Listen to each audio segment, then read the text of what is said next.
Hi, it's Grandma here, and I'm reading the book Toliver's Secret, and today I'll begin with Chapter 3. But first, I'd like to review a little bit. The title, Toliver's Secret, we know that Ellen's last name is Toliver, so is that who they're talking about? Or could it be her brother who is fighting the British on the Patriot side? Also, it says the country was counting on her. So that tells us that it's probably Ellen. And I'm wondering if this is Ellen here disguised as a boy. So just very curious about the title and the cover. At the end of chapter 2, Grandfather has hurt himself. So beginning on chapter 3. Ellen lugged her bucket up the steps and followed her grandfather into the shop as he crossed the room and flopped down on the couch. He looked like a rooster with a broken leg, with top feathers all fallen over his beak. "This will make you more comfortable," Mother said, tucking a pillow under his head and spreading a wool blanket over him. "Best keep him off that foot for a while," said one of the carpenters. "I'll make a crutch for him and bring it round in a day or two." At that suggestion, Grandfather groaned. "Oh, no crutch. I won't use a crutch. I'll get well before you can make it." He pushed his wig off his head and ran his fingers through his short reddish hair. "Today of all days," he said. Mother thanked the carpenters for bringing him home and shut the door firmly after them. Then she walked to the door that blocked off the stairway to the bedrooms above and made sure it was shut too. "Now, don't excite yourself, Father," she whispered. "I know you'll think of something." "But they leave at 11, cried Grandfather. "Shh, just stay calm." Ellen wondered what was going on as she got an earthen pot from the cupboard. Grandfather seemed so worried.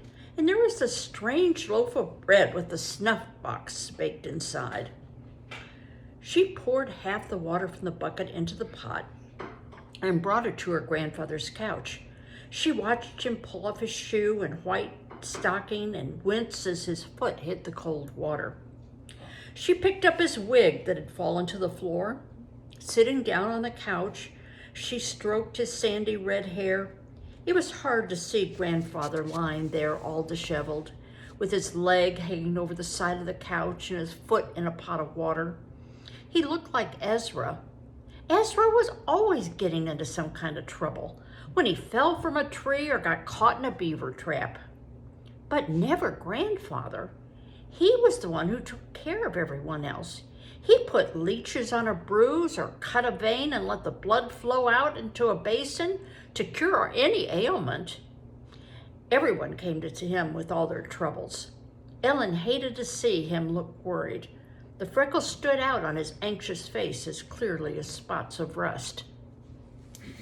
Now remember, he's a barber, and that was very common for barbers to be the people that you went to instead of a doctor for some ailments.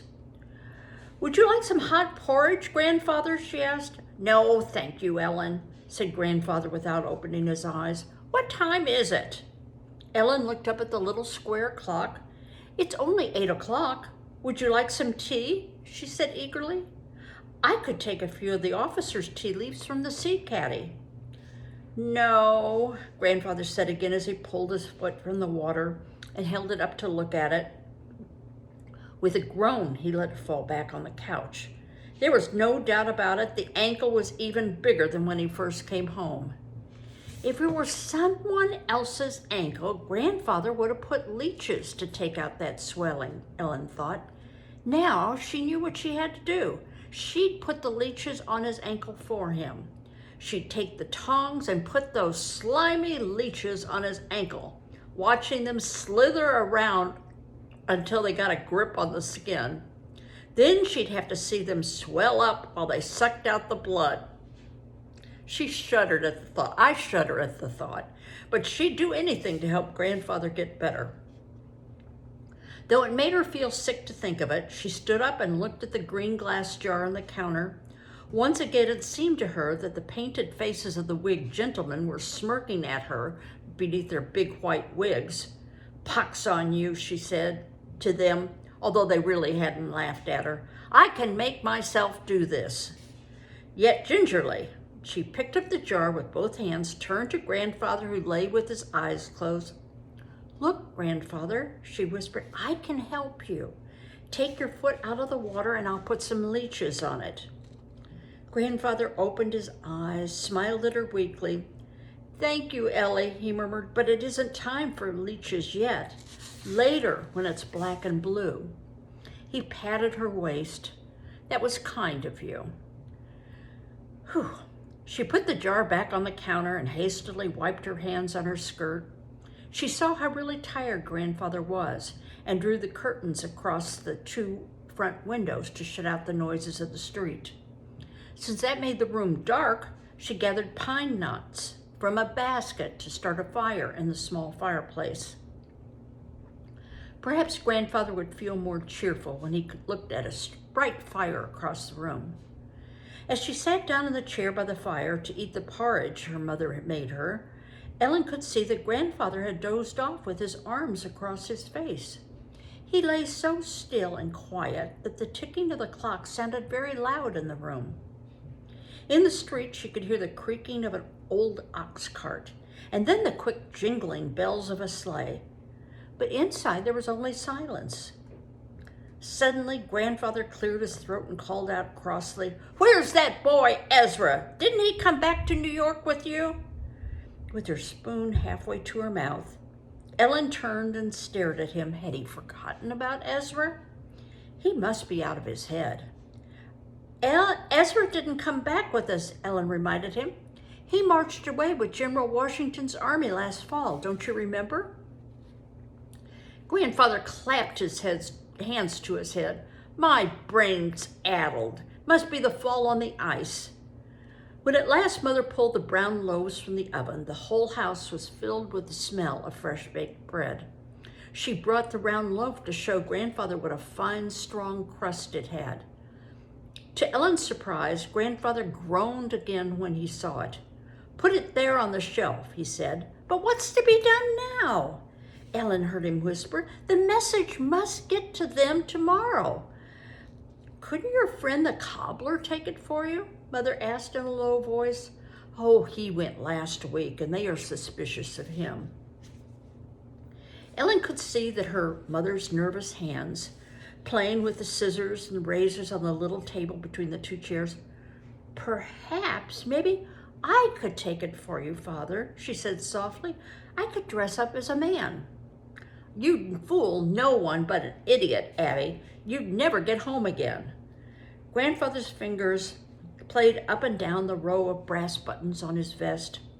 "A barber is welcome anywhere. That's how I went through their lines.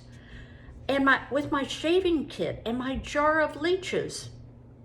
So Grandfather must be some kind of spy, Ellen thought with alarm. There must be a message in that loaf of bread, and he must have planned to take it through the enemy lines today. He'd said something about leaving at 11. So she sat there. Ellen had the feeling that her grandfather was staring at her. She could almost feel his eyes going through her. And here we have a picture.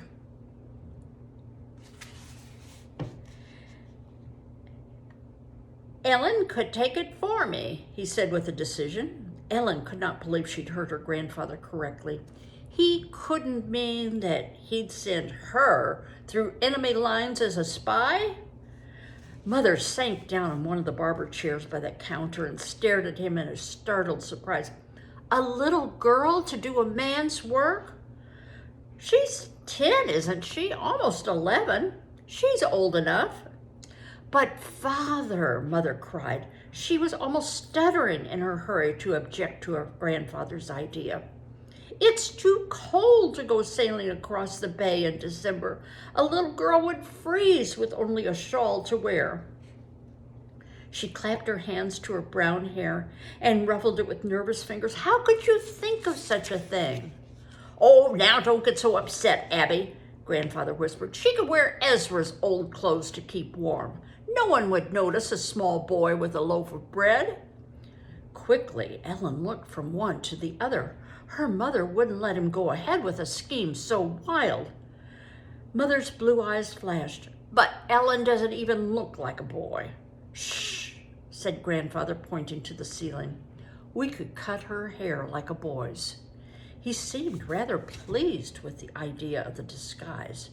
Just like that, said Mother. You expect me to cut my daughter's hair and send her off just like that? You forget, Father, I gave my husband to the cause of freedom, and my son has gone to war too. I won't let you send my little girl. Grandfather was surprised by this outburst. But she isn't going to war, he said gently. All she has to do is cross over to Elizabethtown on an oysterman's boat and hand the loaf of bread to my friend Shannon and come home again. Mother threw up her hands. Oh, it's too dangerous, she protested. She set her mouth in a stubborn line as she shook her head. It's just too risky. Ellen looked from one to the other. Grandfather couldn't be serious about this. She couldn't pretend she was a boy. She was too small, and she wouldn't know how to act. Maybe someone like Dicey could do it, but Grandfather was looking right at her. I couldn't do it, Grandfather, she stammered. Why, I don't even know where Elizabethtown is. And I don't know Mr. Shannon. How could I find a man I don't know? In her fright, she was tripping over her words. How could I go in an oysterman's boat by myself? Leaning on his elbow, Grandfather beckoned her to his couch. Look, Ellen Toliver, he said quietly, I wouldn't send you off to do something that was dangerous. I love you too much for that. Now, it might take courage for you to sail across the bay, but it isn't dangerous. But I'd be too scared to do a thing like that by myself, Ellen protested. You know how scared I get. I just can't do the hard things you tell me to do. You think I'm like Ezra, but I'm not, Grandfather. I can't even stand up to Dicey. She hated to tell him that she'd run away from Dicey again, in spite of all he had told her this morning. She kept her head down so he couldn't see her eyes. I don't have courage like other people. Ezra says I don't have any at all. Well, I don't agree with you, said Grandfather. You had courage when you and your mother walked 10 miles to New York, he reminded her. And you had courage when you two stayed all alone in your house with the war all around you. Ellen nodded. And today, when you brought the leashes to my ankles, that took courage too, didn't it? Well, yes, thought Ellen. That did take courage, but it wasn't the same as going across the bay all alone to a place she'd never been. We get over fear, said Grandfather, by doing things we think we cannot do. These are trying times, Ellen. Many people are doing things they thought they never could do. It was hard to think of an answer.